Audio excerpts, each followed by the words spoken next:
देखो पिछले क्लास में जो है हम लोग प्रतिरक्षा पढ़े, ठीक है, उसके बाद एलर्जी पढ़े, कोशिका प्रतिरक्षा क्या होता है वो पढ़े, फिर जो है ऑटो इम्यून डिजीज पढ़े, ये सब पढ़ लिए थे। अब लास्ट में 2-3 टॉपिक बचा हुआ है, जैसे कि बचा हुआ है कैंसर और एड्स और ड्रग एवं एल्कोहल, ठीक है, कि अलग अलग जो ड्रग्स होते हैं, अलग अलग जो एल्कोहल होता है, अलग अलग एल्कोहल नहीं होता है, एल्कोहल जो होता है उसका शरीर पर क्या प्रभाव पड़ता है, एल्कोहल शरीर को कैसे प्रभावित करता है, तो यही सब कुछ टॉपिक बचा हुआ है। तो पहले पढ़ते हैं आज कैंसर के बारे में। कैंसर, ठीक है, या हिंदी में इसको अगर बोले शुद्ध हिंदी में कर्क रोग कहा जाता है। देखो कैंसर इसमें समझने वाली बात है, ये 5 नंबर में आता है और यहाँ से ऑब्जेक्टिव क्वेश्चन भी आता है। सही हम सब बोलते हैं कि ऑब्जेक्टिव को अलग से नहीं याद करना है, जो थ्योरी है उसे बढ़िया से पढ़ना है, ऑब्जेक्टिव उसी में से आएगा। तो इसमें से जो है 2-3 ऑब्जेक्टिव बन सकता है, बढ़िया बढ़िया। देखो कैंसर, सबसे पहली बात है कि कैंसर के अध्ययन को क्या कहते हैं। तो जीव विज्ञान की जिस शाखा के अंदर कैंसर का अध्ययन, क्योंकि हम लोग क्या करने वाले हैं, कैंसर का अध्ययन करने वाले हैं, तो पता होना चाहिए कैंसर के अध्ययन को आखिर कहते कैसे हैं। जिस तरह से जंतु के अध्ययन को जो है जंतु विज्ञान कहते हैं, है ना, पादप के अध्ययन को वस्तु विज्ञान कहते हैं, बोटनी, सूक्ष्म जीव के अध्ययन को सूक्ष्म विज्ञान कहते हैं, वैसे ही कैंसर के अध्ययन को क्या कहते हैं, तो कैंसर के अध्ययन को बोलते हैं ऑन्कोलॉजी। कैंसर के अध्ययन को बोलते हैं ऑन्कोलॉजी। ऑन्कोलॉजी, ऑनको मतलब होता है कैंसर, लॉजी मतलब होता है अध्ययन, तो कैंसर के अध्ययन को ऑन्कोलॉजी कहते हैं। देखो कैंसर से जो है हर एक साल भारत में लगभग 10 लाख लोग मरते हैं, 10 लाख से अधिक लोग, ठीक है, 10 लाख डाटा है 2006 का, 10 लाख से अधिक लोग प्रति वर्ष भारत में कैंसर बीमारी से मरते हैं। इस मतलब पूरा अभी हम पूरा बात करेंगे कैंसर के बारे में विस्तार से, हर एक चीज़ जो एनसीईआरटी में दिया हुआ है, कुछ चीज़ एनसीईआरटी में नहीं दिया हुआ है, उसके बारे में भी बताएंगे कैंसर के बारे में। देखो पहली बात है कि कैंसर के अध्ययन में क्या कहा जाता है, ऑन्कोलॉजी का। तो कैंसर होता क्या है, आखिर कैंसर क्यों होता है। हमारी जो कोशिकाएं हैं, शरीर में जो कोशिकाएं हैं, उनके पास 2 तरह का गुण है। एक गुण है विभाजन करने का, मतलब कोशिकाएं जो हैं वो क्या होती हैं, विभाजित होती हैं, 1 से 2, 2 से 4 डिवाइड करती हैं, तभी ना कोशिकाओं की संख्या बढ़ता है। मान लो सबसे पहले जाइगोट होता है, एक कोशिका, वो बढ़ता है तो 2 कोशिका बनता है, 4 कोशिका बनता है, इस तरह से बनता है। मतलब कोशिका क्या होता है, विभाजन होता है। और इसके अलावा जो है कोशिका का विभेदीकरण होता है। तो 2 तरह का लक्षण कोशिकाओं में पाया जाता है, एक लक्षण है विभाजन करने का और एक लक्षण है विभेदीकरण करने का। विभेदीकरण क्या है, विभाजन क्या समझ गए कि जिस प्रक्रिया से कोशिका अपनी संख्या को बढ़ाएगा, अब या तो समसूत्री विभाजन होगा या असूत्री विभाजन होगा, और जिस प्रक्रिया से कोशिका अपनी संख्या को बढ़ाएगा वो क्या कहलाएगा, विभाजन। विभेदीकरण क्या है, तो मान लो कि जाइगोट बना, जाइगोट कैसे बनता है, नर युग्मक मादा युग्मक के संलयन से जाइगोट बनता है। अब केवल से विभाजन होते रहा तो क्या एक मनुष्य बन जाएगा, नहीं, विभाजन होगा तो क्या होगा, 1 से 2 कोशिका हो जाएगा, 2 से 4 कोशिका हो जाएगा, तो खाली कोशिका ना बढ़ रहा है, उससे क्या होगा, कोशिका खाली एक समूह बन जाएगा। इस तरह इंसान में हाथ होता है, पैर होता है, अलग अलग अंग होते हैं, क्या वो केवल विभाजन से हो जाएगा, नहीं होगा। तो वहां पर क्या होना पड़ेगा, विभेदीकरण, मतलब कुछ कोशिका जाकर हाथ बनाएगा, कुछ कोशिका जाकर लंग्स बनाएगा, फेफड़ा, कुछ कोशिका जाकर जो है हार्ट बनाएगा, तो उस प्रक्रिया को क्या कहा जाता है, विभेदीकरण कहा जाता है। मतलब कोशिका में 2 चीज होता है, एक होता है विभाजन जिससे उसकी संख्या बढ़ती है, और दूसरा होता है विभेदीकरण जिससे कि वो जो जिस तरह का जरूरत है उसमें परिवर्तित होता है, ठीक है। अब क्या होता है, कभी कभी किसी कारण से, तो क्या कारण होता है आगे हम देखेंगे, कभी कभी किसी कारण से कोशिका विभाजित तो होता है लेकिन विभेदीकृत नहीं हो पाता है। अब जब कोशिका विभेदीकृत नहीं होगा तो उससे क्या होगा, कोशिका एक जगह जमा होने लगेगा। विभेदीकरण क्या है, मान लो कि यहाँ पर कोशिका जो ज्यादा बन गया, तो जहाँ जरूरत है वहाँ कोशिका चल जाएगा, तो इसको बोलेंगे विभेदीकरण, ठीक है। और विभेदीकरण अगर नहीं हो तो फिर क्या होगा, कोशिका केवल बनते रहेगा और जाएगा नहीं, तो एक जगह कोशिका का झुंड बन जाएगा, गुच्छा बन जाएगा। तो वो जो कोशिका का झुंड बन जाता है उसको बोलते हैं ट्यूमर। क्या बोलते हैं उसको, ट्यूमर। तो ट्यूमर क्या है, तो कोशिकाओं का जो समूह है जो क्यों उत्पन्न हुआ है, तो कोशिका विभेदीकरण नहीं होने से उत्पन्न हुआ है, ठीक है। 2 चीज होता है, देखो एक तो विभेदीकरण हो रहा है, मतलब जिससे कि जहां जाना है वहां जा रहा है। दूसरा एक और चीज होता है, जो भी कोशिकाएं होती हैं उसमें एक लक्षण पाया जाता है जिसको बोलते हैं contact inhibition. Contact inhibition, contact inhibition, contact inhibition जो है, कॉन्टेक्ट इनहिबिशन ये क्या है, तो ये एक ऐसी प्रक्रिया है जिससे कोई कोशिका अपने पड़ोस की कोशिका को ज़्यादा, अगर जो पड़ोस की जो कोशिका है तो अधिक तेजी से अगर डिवाइड कर रहा है तो कोशिका जो है उसको डिवाइड करने से रोकता है। इसको बोलते हैं कॉन्टेक्ट इनहिबिशन। कॉन्टेक्ट मतलब होता है संपर्क, और इनहिबिशन तो होता है रोकना। तो जो कोशिका संपर्क में है वो बहुत तेज डिवाइड कर रहा है तो उसको कोशिका क्या करता है, रोकता है। इसको क्या कहते हैं, कॉन्टेक्ट इनहिबिशन। अगर मान लो ज़्यादा बन भी गया तो क्या हो जाता है, विभेदीकरण हो जाता है या फिर जहाँ जाना है वहाँ चल जाता है। तो इस तरह से ट्यूमर नहीं बन पाता है। एक तो कोशिका को ज़्यादा डिवाइड करने से रोक रहा है, दूसरा को ज़्यादा बन भी जा रहा है तो उसका क्या हो जाता है, विभेदीकरण हो जाता है। अब क्या होता है, किसी कारण से कॉन्टेक्ट इनहिबिशन भी फेल हो जाता है, विभेदीकरण भी फेल हो जाता है। तो इससे क्या होता है कि कोशिका अब अनियंत्रित रूप से विभाजित होता है, अनकंट्रोल डिवीजन होता है। और जब सेल में अनकंट्रोल डिवीजन होता है तो उससे फिर क्या होगा, सेल का एक ग्रुप बन जाए, गुच्छा, उसी को क्या कहते हैं, ट्यूमर। अब जो ये ट्यूमर है ये होता है दो प्रकार का। ट्यूमर होता है दो प्रकार का ट्यूमर बनता है। एक को कहते हैं बेनाइन ट्यूमर, एक को कहते हैं बेनाइन ट्यूमर, और एक को कहते हैं मैलिग्नेंट ट्यूमर। एक को कहते हैं बेनाइन ट्यूमर और एक को कहते हैं मैलिग्नेंट ट्यूमर। मतलब ट्यूमर बनता है, ट्यूमर क्या है, कोशिका का समूह। जो ट्यूमर बनता है वो दो प्रकार का होता है, एक बिनाइन ट्यूमर, बेनाइन बोलो या फिर बिनाइन बोलो, एक बिनाइन ट्यूमर और एक कौन होता है, मैलिग्नेंट ट्यूमर।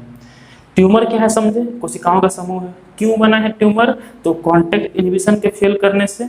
कॉन्टेक्ट इनहिबिशन क्या है, तो वह प्रक्रिया जिससे कोई कोशिका अपने आसपास की कोशिकाओं को अत्यधिक तेजी से वृद्धि करने से रोकता है, उस प्रक्रिया को कॉन्टेक्ट इनहिबिशन कहते हैं। ये फेल कर जाता है। दूसरा क्या फेल जाता है, विभेदीकरण। जब कोशिका विभेदीकृत नहीं होगा तो एक ही जगह कोशिका जमा होने लगेगा और फिर वो क्या बनाएगा, ट्यूमर। ट्यूमर होता है कितने प्रकार का, दो प्रकार का। कौन कौन, एक होता है बिनाइन ट्यूमर और एक कौन होता है मैलिग्नेंट ट्यूमर। अब वैसा ट्यूमर जो शरीर में फैलता नहीं है, जो एक ही जगह रहता है, जब दोनों में कुछ अंतर होता है, जो ये मैलिग्नेंट ट्यूमर है इसी को कैंसर कहा जाता है। मैलिग्नेंट ट्यूमर को ही कैंसर ट्यूमर कहा जाता है। तब दोनों में अंतर क्या होता है, ट्यूमर समझे क्या है, जहां भी कोशिका का समूह बन जाए, झुंड बन जाए, ठीक है, उसको क्या कहेंगे, ट्यूमर। अब जो ट्यूमर शरीर में फैल नहीं रहा है, एक ही जगह है, उस वह बिनाइन ट्यूमर है। जैसे कि कुछ और प्लस फिर जाते हैं, तो ये क्या होता है, शरीर में फैलता नहीं है, एक ही जगह रहता है। ये क्या होता है, शरीर में फैलते रहता है। जो मैलिग्नेंट ट्यूमर है ये शरीर में क्या होता है, फैलता है, और ये शरीर में फैलता नहीं है। दूसरा बेनाइन ट्यूमर जो है इसमें दर्द नहीं होता है, मतलब जहाँ होगा वहाँ दर्द नहीं होगा। मैलिग्नेंट ट्यूमर जहाँ होगा वहाँ दर्द होगा, जब होगा ट्यूमर उसके आसपास दर्द होगा।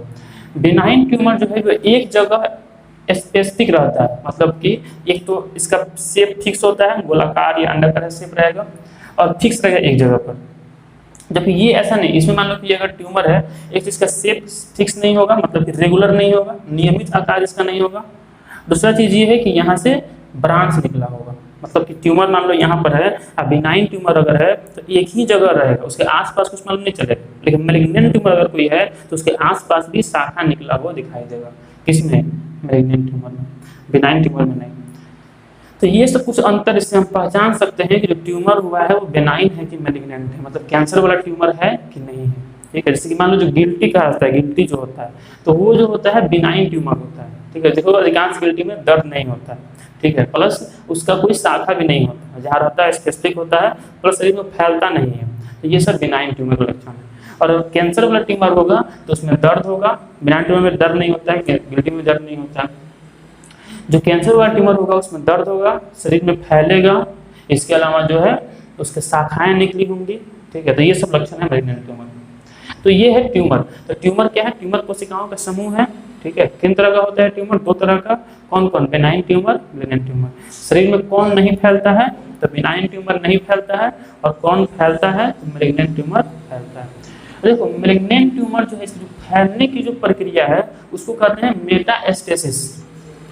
इसको क्या कहते हैं, मेटास्टेसिस। मेटास्टेसिस कि पूछे अगर कि मेटास्टेसिस क्या है, तो वह घटना जिसमें मैलिग्नेंट ट्यूमर रक्त के माध्यम से शरीर के अन्य भागों तक पहुंचता है, उस प्रक्रिया को क्या कहते हैं, मेटास्टेसिस, जो कि सबसे खतरनाक लक्षण है मैलिग्नेंट ट्यूमर का। क्योंकि शरीर में फैलेगा तो उससे फिर क्या होगा, शरीर में अन्य जगहों पर भी ट्यूमर उत्पन्न होगा, मैलिग्नेंट ट्यूमर उत्पन्न होगा, और धीरे धीरे पूरे शरीर में उत्पन्न होगा। अच्छा, इसका नुकसान क्या है? आखिर मान लो कैंसर ट्यूमर शरीर में फैल रहा है कोशिका, तो आखिर उसका नुकसान क्या होता है? नुकसान ये है, इतना सुनने में पहले क्या बोला कि कैंसर के अध्ययन को क्या करते हैं? ऑन्कोलॉजी। हर एक साल कैंसर से कितना लाख लोग मरते हैं भारत में? लगभग 10 लाख से ऊपर लोग मरते हैं। कैंसर क्यों उत्पन्न होता है? तो कॉन्टैक्ट इनहिबिशन फेल हो जाने से और विभेदीकरण नहीं होने से कैंसर उत्पन्न होता है। कैंसर, ठीक है, जब कॉन्टैक्ट इनहिबिशन फेल कर जाता है, मतलब जो कोशिकाएं अनियंत्रित रूप से विभाजित होना शुरू हो जाती हैं, तो कोशिकाओं का समूह बन जाता है, उसको क्या कहा जाता है? ट्यूमर। ट्यूमर कितने प्रकार का होता है? 2 प्रकार का, benign tumour, malignant tumour. Benign tumour में दर्द नहीं होता है, बिनाइन ट्यूमर फिक्स होता है, बिनाइन ट्यूमर फैलता नहीं है, बिनाइन ट्यूमर की शाखाएं नहीं होती हैं। जबकि मैलिग्नेंट ट्यूमर में दर्द होता है, मैलिग्नेंट ट्यूमर शरीर में फैलता है, फैलने की जो प्रक्रिया है उसे क्या कहते हैं? मेटास्टेसिस। ये सब क्वेश्चन बन सकता है, मान लो आ सकता है कि मेटास्टेसिस किसे कहते हैं। तो मैलिग्नेंट ट्यूमर का जो लक्षण है वो शरीर में फैलने वाला है, इसी को मेटास्टेसिस कहते हैं। उसके बाद जो है मैलिग्नेंट ट्यूमर में शाखाएं होती हैं, बेनाइन ट्यूमर में शाखाएं नहीं होती हैं। अब बात है कि आखिर ये शरीर में मान लो फैल रहा है, तो इससे नुकसान क्या है? आखिर ये कैसे नुकसान करेगा? तो नुकसान इसका ये है कि जो मैलिग्नेंट ट्यूमर की जो कोशिका है वह उसको वृद्धि करने के लिए बहुत अधिक पोषण की आवश्यकता होती है। किसकी आवश्यकता होती है? पोषण की। तो इससे होगा क्या कि जितना भोजन करेंगे उसका 80 से 90% मैलिग्नेंट ट्यूमर ही खा जाएगा, खत्म कर देगा। और जो सामान्य कोशिकाएं हैं उनसे भी पोषक पदार्थ छीन छीन कर जो है ये क्या करेगा? वो करेगा। तो उससे क्या होगा कि सामान्य कोशिकाओं को पोषण नहीं मिल पाएगा और उनका वो मरना शुरू हो जाएंगे, मतलब उनका धीरे धीरे ह्रास होने लगेगा। तो यही इसका जो है मुख्य ड्रॉबैक है, मतलब कमी है, मतलब यही से भयानक रूप है कि यह पोषक पदार्थों को ज़्यादा से ज़्यादा खुद उपभोग करने लगता है, उससे सामान्य कोशिकाओं को पोषक पदार्थ नहीं मिल पाता है और इससे जो है उनको हानि पहुंचता है। तो ये तो कुछ इसका बेसिक बात हुआ है, ठीक है, कि ट्यूमर क्या है और ये सब, मेटास्टेसिस क्या है, कॉन्टैक्ट इनहिबिशन क्या है, ट्यूमर कितने टाइप का होता है? 2 टाइप का होता है। और देखो जिनके कारण कैंसर उत्पन्न होता है, अभी हम क्या बोलेंगे कैंसर क्यों होता है? तो कॉन्टैक्ट इनहिबिशन फेल हो जाने से, ठीक है, और विभेदीकरण नहीं होने से। अब कैंसर होने के बहुत सारे कारण हैं और जिसके कारण कैंसर उत्पन्न होता है उसको बोलते हैं ऑन्कोजन। क्या बोलते हैं उसको? ऑन्कोजन। जिसके कारण कैंसर उत्पन्न होता है उसको बोलते हैं ऑन्कोजन। ऑन्को मतलब होता है कैंसर, जन मतलब होता है उत्पन्न करने वाला, ठीक है। तो कैंसर उत्पन्न करने वाले जो भी कारक हैं उनको क्या कहते हैं? ऑन्कोजन कहते हैं। एग्जाम में आता है ये, ठीक है, ऑन्कोजन। ऑन्कोजन में क्या क्या आएगा? तो ऑन्कोजन में देखो वैसे कैंसर होने के बहुत सारे कारण हैं, जाकर बताएंगे अभी हम, लेकिन जो मुख्य कारण है तो कुछ वायरस होते हैं जो कैंसर उत्पन्न करते हैं। जो मैलिग्नेंट ट्यूमर होता है ना, इसमें कुछ वायरस होता है और वही फैलता है शरीर में। तो जो भी वैसे वायरस हैं जो मैलिग्नेंट ट्यूमर उत्पन्न करते हैं, तो जो कैंसर उत्पन्न करते हैं, उन सबको रखा गया है SV40 पैपिलोमा वायरस की श्रेणी में। SV40 पैपिलोमा वायरस ये एक ऐसा समूह है जिस समूह में उन सभी वायरस रखा गया है जो वायरस कैंसर उत्पन्न करते हैं। और ये सभी वायरस जो होते हैं ये रिट्रो वायरस होते हैं। अब ये रिट्रो वायरस क्या है? देखो वायरस क्या है तो पता है ना, विषाणु है ना। वायरस जो है यह मतलब कि कोशिका कोई है नहीं। वायरस क्या है? एक प्रोटीन का कवर होता है और उसके अंदर RNA होता है अथवा DNA होता है, दोनों नहीं होगा, या तो RNA होगा या DNA होगा। जिस वायरस के अंदर RNA होता है उसको कहते हैं रिट्रोवायरस।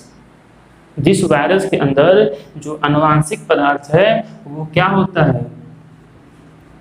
RNA, उसको क्या कहते हैं? रिट्रोवायरस। और यही सबसे खतरनाक वायरस होते हैं। जो रिट्रोवायरस हैं यही सबसे खतरनाक तरह के रोग उत्पन्न करते हैं, कैंसर, एड्स। अभी जो कोरोना वाला वायरस है वो रिट्रोवायरस है, मतलब उसके अंदर भी जो वो है जो आनुवांशिक पदार्थ है वो RNA, DNA नहीं है।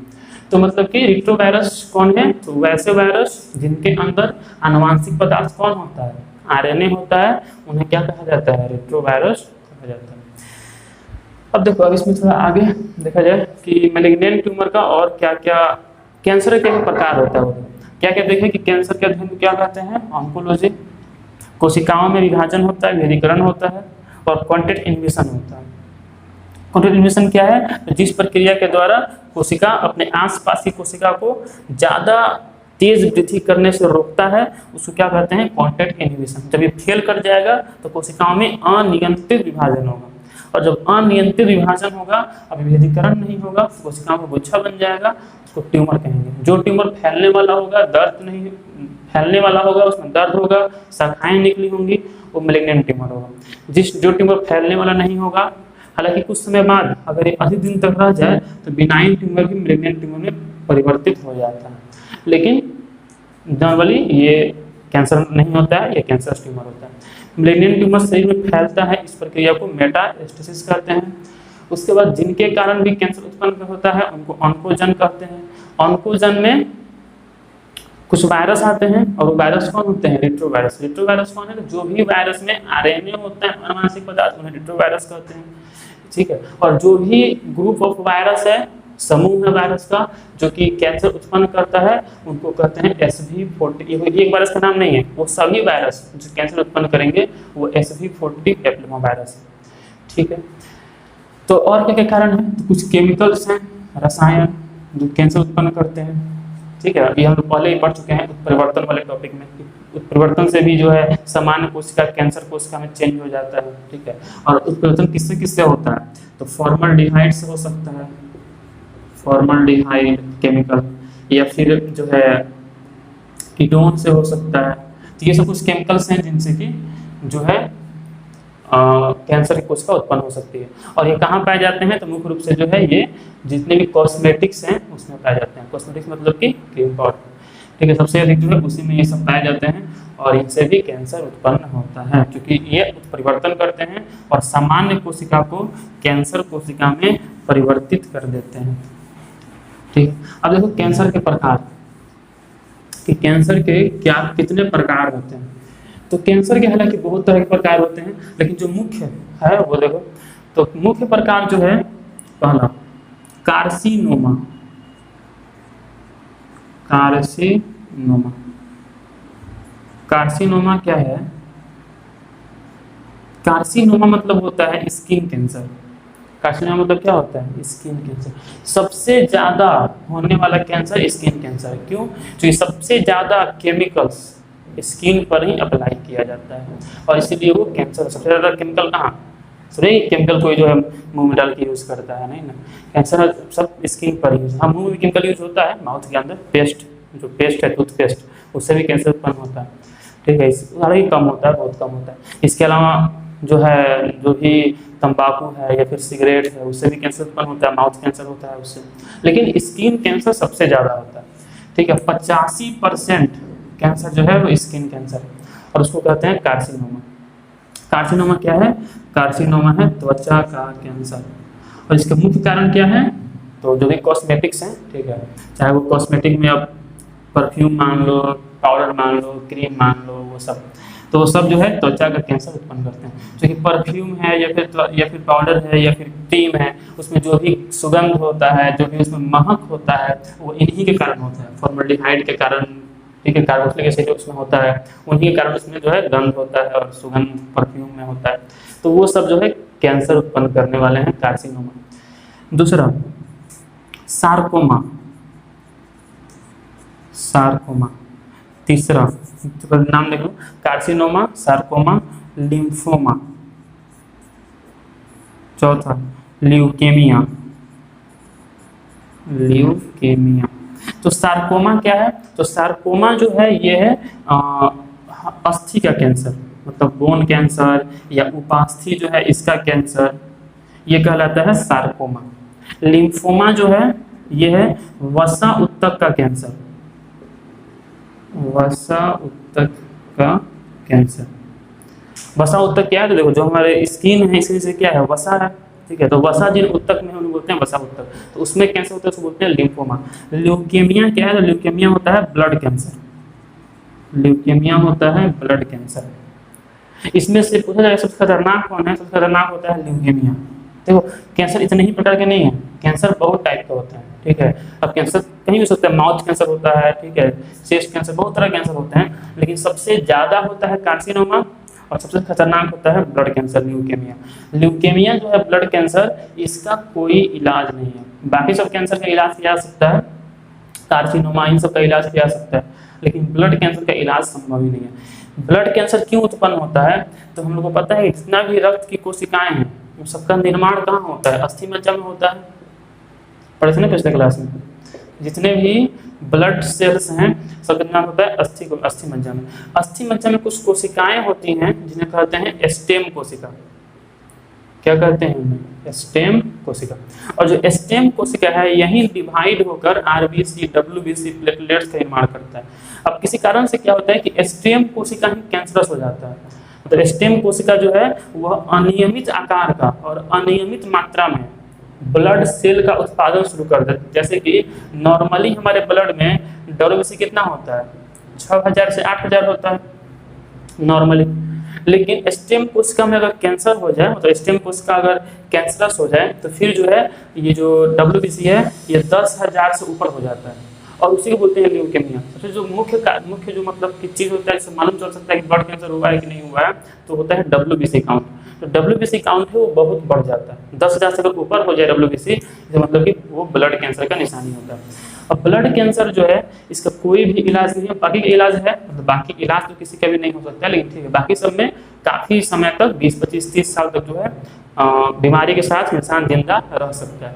लेकिन ब्लड कैंसर में ऐसा नहीं है। ब्लड कैंसर में मैक्स टू मैक्स 16 साल तक इंसान जी सकता है। 16 साल के बाद इंसान जो है वो नहीं जी सकता है। और भी 16 साल तब जी सकता है जब उसको लगातार ब्लड ट्रांसफ्यूज कराया जाए। देखो शरीर में कुछ ऐसी बीमारियां होती हैं जिसमें हमेशा ब्लड, पूरा बॉडी का ब्लड चेंज करना पड़ता है, तो वो बीमारी में से ब्लड कैंसर है। इसके अलावा सिकल सेल एनीमिया है, थैलेसीमिया है। ये सब ऐसा रोग है जिसमें पूरे हर एक कुछ अंतराल पे जो है पूरा ब्लड चेंज करना पड़ता है। तो वो अगर करते रहा जाए, ठीक है, तब इंसान को जो है 16 साल तक जिंदा रखा सकता है, अन्यथा उसके पहले ही इंसान की मौत हो जाती है। तो मुख्य ये दोनों है कि सबसे ज्यादा कौन होता है तो कार्सिनोमा, और सबसे खतरनाक कौन है तो ल्यूकेमिया, जिसमें कि इंसान के बचने के चांस बिल्कुल भी नहीं है। इसमें इंसान का मौत निश्चित है 16 साल के अंदर में। अगर लगातार ब्लड चेंज किया जाए, खूब अच्छे से रखा जाए रोगी को, तब 16 साल, नहीं तो बहुत पहले ही इंसान की मौत हो जाएगी। तो ये सब चीजें। अब बताइए कैंसर का इतना मतलब कारण क्या है, मुख्य कारण क्या है? एक तो ठीक है समझ आता है कि कुछ वायरस हैं, कुछ रसायन, ये तो है ही। इसके अलावा कुछ कारण और भी है जो कि बेसिकली इसी कारण क्या है कि कैंसर इतना तेजी से फैल रहा है। अगर देखो तो 1970-80 के आसपास में जो बीपी था बहुत कम लोग को था, लेकिन 80-90 के आसपास आते थे क्या हुआ कि बीपी लगभग हर एक घर में हो गया। मतलब कि बीपी एक तरह से कहो कि घरेलू बीमारी हो गया। उसके बाद ऐसे ही डायबिटीज़ जो है 90 जाने के आसपास में बहुत कम लोग को था, लेकिन 2000 आते आते जो है डायबिटीज़ लगभग सब घर में हो गया। अब कैंसर भी जो है एक समय पहले, आज से 10-15 साल पहले बहुत कम लोगों को कैंसर सुनने को मिलता था, और अब कैंसर बहुत तेजी से फैल रहा है। इसका कारण क्या है? इसका कैंसर का बहुत हद तक जो कारण है ये याद रखना, कार्सिनोमा सबसे ज़्यादा होता है, या फिर इधर लिखते हैं। कैंसर जो है इसका कुछ कारण जो है वह जीवन शैली भी है, लाइफ स्टाइल के कारण भी कैंसर उत्पन्न हो रहा है। जैसे कि एक तो कुछ है, कुछ वायरस तो है जो उत्पन्न करेंगे। कौन वायरस? एग्जाम्पल जान जाओ, टीएमवी, टोबैको मोजाइक वायरस। जो तंबाकू होता है, तंबाकू का जो पौधा होता है उसमें एक रोग होता है, और उस रोग के लिए जो वायरस है, जब वायरस इंसान के शरीर में आएगा तो इंसान को वो क्या करेगा? कैंसर उत्पन्न करेगा। मतलब जो लोग तंबाकू का सेवन करते हैं उनको भी कैंसर होने का चांस बहुत हाई रहता है, क्योंकि तंबाकू में ये वायरस होगा। जरूरी नहीं कि तंबाकू में होगा ही, जिस तंबाकू पौधे में ये वायरस होगा अगर उस तंबाकू का कोई सेवन करेगा तो उसको जो है उत्पन्न होगा कैंसर।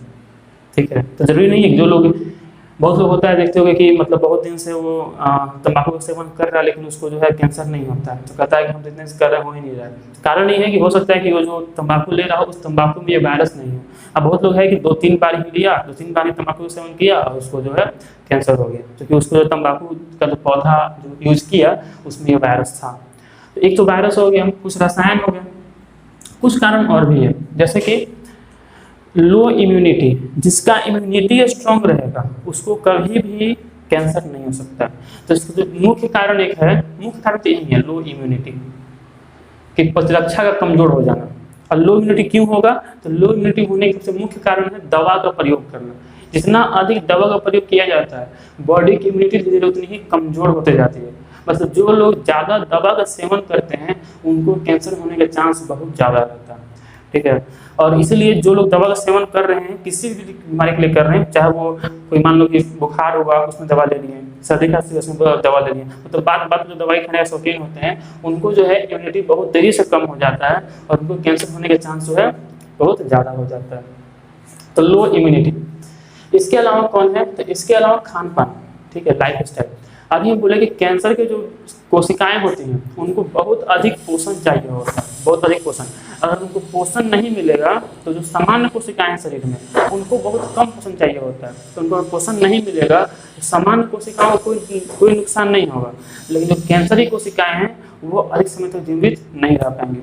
अब देखो पहले जो लाइफ स्टाइल था गाँव में, वहाँ पर क्या था कि लोग जो है सुबह मान लो खा लिए, फिर 7-8 घंटे बाद शाम में खाते थे, दिन भर उनको खाने का तलब नहीं था। तो इससे क्या था कि उनके शरीर में पोषण उतना अधिक नहीं था कि कैंसर की कोशिका तेजी से फैल पाए। अभी समय में क्या है कि इंसान जो है हर 1 घंटा 2 घंटा 3 घंटा कुछ खाते ही रहता है, तो उससे उसके इतना ज़्यादा पोषण हो गया है तभी जो कैंसर की कोशिकाएं हैं वो बहुत तेजी से फैल रही हैं और इंसान को कैंसर उत्पन्न हो रहा है। तो खान पान भी जो है कैंसर का एक मुख्य कारण है, ठीक है। मतलब ये भोजन जो है एक निश्चित अंतराल पर जो लेने का जो एक चलन था 6-7 घंटे बाद, वो ज़्यादा सही था आज के लाइफ स्टाइल की तुलना में। तो ये सब मतलब जो कारण है जिससे कि कैंसर उत्पन्न होता है, ठीक है। तो अब इसमें कुछ चीज़ और देखा जाए, जैसे कि अभी तक क्या क्या देखें कि कैंसर के अध्ययन को क्या कहते हैं, तो ऑन्कोलॉजी कहते हैं। कैंसर जो है वो क्यों उत्पन्न होता है, तो कॉन्टैक्ट इनहिबिशन जब फेल हो जाता है, मतलब जब ये होता है कि जो कोशिका है वो आसपास की कोशिका को विभाजित करने से नहीं रोकता है, तो कोशिका बहुत तेजी से डिवाइड करता है और कोशिका समूह बन जाता है, जिसे कि क्या कहते हैं, ट्यूमर कहते हैं। फिर पढ़े कि ट्यूमर कितने टाइप का होता है, तो 2 टाइप का होता है। कौन कौन होता है, बेनाइन ट्यूमर होता है और एक होता है मैलिग्नेंट ट्यूमर। फिर पढ़े कि बेनाइन ट्यूमर शरीर में फैलता नहीं है, शरीर में फैलता है। फिर पढ़े कि कैंसर कौन कौन टाइप का होता है, तो कार्सिनोमा, सार्कोमा, लिम्फोसा, लिम्फोमा और ल्यूकेमिया। उसमें से ब्लड कैंसर को क्या कहते हैं, ल्यूकेमिया। खतरनाक जो है ल्यूकेमिया है। सबसे अधिक कौन होता है, तो होता है स्किन कैंसर, जिसको कि बोलते हैं कार्सिनोमा। फिर देखिए कैंसर जो है वो जिस कारण से उत्पन्न होता है उसको क्या कहते हैं, ऑन्कोजन। ऑन्कोजन या तो कोई वायरस हो सकता है या कोई केमिकल हो सकता है या अधिक दवा का सेवन करना हो सकता है या फिर खान पान, ठीक है, जो जीवन शैली है वो हो सकता है। कुछ कारण और भी हैं। देखो जो मेन कारण है कि आखिर ऐसा होता क्यों है कि कॉन्टैक्ट इनहिबिशन फेल हो जाए, आखिर ऐसा होता क्यों है कि जो विभेदीकरण कोशिका का वो नहीं हो, तो उसके पीछे जो कारण है एक केमिकल है शरीर में। उस केमिकल का नाम बोला ना, कैंसर कोई एक चीज नहीं है। कैंसर शरीर की मतलब एक कैंसर तब होता है जब शरीर पूरी तरह से हार जाता है, जब शरीर मतलब पूरी तरह से सब चीज खो देता है तब कैंसर उत्पन्न होता है। तो जनरली शरीर थोड़ा भी जान बचा हुआ है इंसान को कैंसर नहीं हो सकता है, ठीक है। तो कैंसर होने का एक कारण और भी है कि शरीर में एक केमिकल होता है, उसका नाम है करक्यूमिन। इसमें लिखते ज़्यादा अच्छा रहेगा, करक्यूमिन। ये जो करक्यूमिन केमिकल है, करक्यूमिन केमिकल जब तक इस शरीर में रहेगा तब तक शरीर में कोशिका का विभेदीकरण होते रहेगा और कॉन्टैक्ट इनहिबिशन कभी फेल नहीं होगा। और जब इसकी कमी हो जाएगी, अब कमी क्यों होता है, तो कारण है लो इम्यूनिटी। जिसकी इम्यूनिटी कमजोर होती है उसके में करक्यूमिन कम हो जाता है। अब जैसे ही करक्यूमिन कम होगा तो फिर ट्यूमर बनना शुरू होगा। करक्यूमिन के कमी से ही जो है कॉन्टैक्ट इनहिबिशन फेल कर जाएगा और ट्यूमर बनना शुरू हो जाएगा। अब ये करक्यूमिन है ये सबसे अधिक पाया जाता है, अगर किसी सबसे ज़्यादा देखा गया है, इसको देखा गया है जो देसी गाय होती है, ठीक है, इसको बोलते हैं बोसा इंडिका। क्या बोलते हैं, बोसा इंडिका। जो देसी गाय होती है, बाहरी गाय नहीं, जर्सी और बाहरी गाय, जो देसी गाय है गिर साहिवाल, उसके यूरिन में मतलब गाय यूरिन में सबसे ज़्यादा करक्यूमिन पाया जाता है। और इसलिए बहुत सारे कैंसर के दवा बनाने के लिए जो है गाय के यूरिन का उपयोग, गौमूत्र का उपयोग किया जाता है, क्योंकि उसमें करक्यूमिन जो है बहुत ज़्यादा मात्रा में उपस्थित होता है। और बहुत सारे जो मतलब खासकर चाइनीज और जो अमेरिकन कंपनियां हैं वो गाय जो काऊ यूरिन है, इंडियन काऊ यूरिन जो है उसका पेटेंट करवा चुके हैं कि उनसे दवा केवल वही बनवाएंगे, बाकी कंपनी नहीं बना सकता है। तो ये सब मतलब कारण है, मतलब करक्यूमिन भी एक कारण है, इससे कमी से कैंसर होता है। अब बात है कि कैंसर का टेस्ट कैसे होता है। मान लो किसी कैंसर अगर मालूम चले कि कैंसर है कि नहीं है तो कन्फर्म कैसे होता है। बेसिकली 3-4 स्टेप में कंफर्म किया जाता है कैंसर को। कैंसर को कंफर्म किया जाता है कितने स्टेज में? 3-4 टेस्ट से। सबसे पहले क्या किया जाता है? करवाया जाता है CT scan. CT scan, CT scan का फुल फॉर्म होता है computed tomography. Computed tomography scan. इसमें क्या होता है कि इंसान के शरीर से एक्सरे पास करवाया जाता है, एक्सरे, एक्स किरण, और उससे जो है पूरे शरीर का जो उसका 3D प्रिंट आउट मिल जाता है और उससे मालूम चल जाता है कि जो ट्यूमर बना हुआ है वो कैंसर है कि नहीं है। कैसे मालूम चलेगा? पहले ही बताए हैं, जो बेनाइन ट्यूमर अगर है तो उसमें शाखा नहीं होगा, फिक्स रहेगा। अगर मैलिग्नेंट ट्यूमर है तो उसमें क्या होगा? ऐसे शाखा लगेगा। तो एक बार अगर मान लो कि सीटी स्कैन किया गया, अब पूरा प्रिंट आउट निकल गया, तो जहाँ पर ट्यूमर है लोग टेस्ट कराने कब जाएगा? जब उसको शक रहेगा कि कैंसर है या फिर नॉन कैंसरस ट्यूमर है, तब जाकर चेक करवाने। तो पहले करवाएगा सीटी स्कैन। अगर उससे कंफर्म हो गया कि नहीं थोड़ा कैंसर टाइप का दिख रहा है, तो उसके बाद 2 चीज होता है, या तो करवाया जाता है एमआरआई, एमआरआई, या करवाया जाता है बायोप्सी। ठीक है, एमआरआई, बायोप्सी। एमआरआई का फुल फॉर्म होता है मैग्नेटिक, सबसे हाई लेवल कोई टेस्ट है तो एमआरआई है। एमआरआई से ऊपर कोई टेस्ट नहीं होता है। सीटी स्कैन, एक्सरे, जितना भी मतलब टेस्ट है सब में सबसे हाई लेवल टेस्ट एमआरआई है। फुल फॉर्म होता है magnetic resonance imaging, MRI. MRI करने से क्या होता है कि एमआरआई में जो है न्यूट्रॉन लेवल पे जाके, प्रोटॉन लेवल पे जाके चेक किया जाता है कि बॉडी में जो प्रोटॉन है, देखो बॉडी में हमारा बना हुआ किसका है? परमाणु का ही बना है ना। तो परमाणु में जो प्रोटॉन है, न्यूट्रॉन है, वो सही से है कि नहीं। ठीक है, उसके लिए जो है चुंबकीय क्षेत्र का उपयोग किया जाता है, तो वो टेस्ट होते हैं एमआरआई। इससे कंफर्म हो जाता है कि ट्यूमर कैंसरस है कि नहीं है। कैंसर है तो किस स्टेज में है? फर्स्ट स्टेज में, सेकेंड स्टेज में। अब स्टेज क्या होता है तो उतना विस्तार में हम लोग कैंसर से नहीं पढ़ना है, जो मतलब बोर्ड लेवल का है, इतना बात काफी है, बता रहे हैं। बाकी हो सके अलग से एक बनाएंगे वीडियो या बताएंगे अलग से इसमें कि पूरा कैंसर का कौन कौन स्टेज होता है कैंसर का, फर्स्ट, सेकेंड, थर्ड, फिर किस स्टेज का क्या लक्षण होता है, वो सब अलग से पढ़ा जाएगा। तो एमआरआई को क्या होता है? मैग्नेटिक रेजोनेंस इमेजिंग, इसमें चेक किया जाता है। या फिर किया जाता है बायोप्सी। बायोप्सी में क्या होता है कि जहाँ पर ट्यूमर है वहाँ से कोशिका को निकाल लिया जाता है और निकाल कर उसको लैब में चेक किया जाता है कि उसमें जो ट्यूमर बना है, जो कोशिका बना है, वो कैंसरस है कि नॉन कैंसरस है। तो ज़्यादा वैसे एकदम सटीक मिल जाता है प्रमाण बायोप्सी से, तो कोशिका को निकाल कर उसको देखा गया है। और एमआरआई से उतना अच्छा जो है नहीं मिलता, लेकिन फिर भी एमआरआई बहुत अच्छा टेस्ट है। तो ये सब मतलब तरीका है, इसे कंफर्म किया जाता है कि कैंसर है या नहीं है। पहले सीटी स्कैन किया जाएगा, ठीक है, उससे मालूम चल जाएगा कि ट्यूमर कैसा है, कैंसरस कि नॉन कैंसरस। मालूम चल गया कैंसरस है, तब एमआरआई या बायोप्सी किया जाएगा, उससे मालूम चलेगा कैंसर किस स्टेज में है। ठीक है, फर्स्ट स्टेज, जिस स्टेज में होता है उस तरह का इलाज होता है। तो ये तो बात हुआ टेस्ट का। अब बात है कि कैंसर का इलाज कैसे होता है, कैंसर का ट्रीटमेंट कैसे होता है। ठीक, तो फिर से बोले कैंसर कोई शॉर्ट टॉपिक नहीं है। कैंसर अगर हम मतलब हम बताएं केवल, मतलब 2-3 घंटा तो केवल बात चल ही सकता है कैंसर में, लेकिन अभी हम उतना ही बात करें जितना कि बोर्ड के लिए जरूरी है और जितना पता होना चाहिए as a 12th class student. अब बात है कि इसका उपचार कैसे होता है, इसका ट्रीटमेंट कैसे होता है कैंसर का। मान लो मालूम चल गया कि कैंसर है, टेस्ट हो गया, सीटी स्कैन हो गया, फिर बायोप्सी या एमआरआई हो गया और कंफर्म हो गया कैंसर, तो फिर इसका उपचार कैसे होगा। तो अभी का जो इसका प्रोटोकॉल है इलाज करने का, 3 स्टेप में इलाज किया जाता है। पहले स्टेप में होता है शल्य चिकित्सा, पहले स्टेज में होता है शल्य चिकित्सा, मतलब कि सर्जरी, मतलब कि जहां पर भी ट्यूमर है वहां ऑपरेशन करके जो ट्यूमर है उसको घिस कर बाहर निकाल लिया जाता है ऑपरेशन करके, तो इसको बोलते हैं शल्य चिकित्सा, सर्जरी। उसके बाद देखो ट्यूमर को मानो निकाल भी लिया गया ऑपरेशन करके, फिर भी वहां पर कुछ ना कुछ ट्यूमर का भाग बचा रह ही जाता है। ठीक है, तो किया जाता है इसका रेडियोथेरेपी।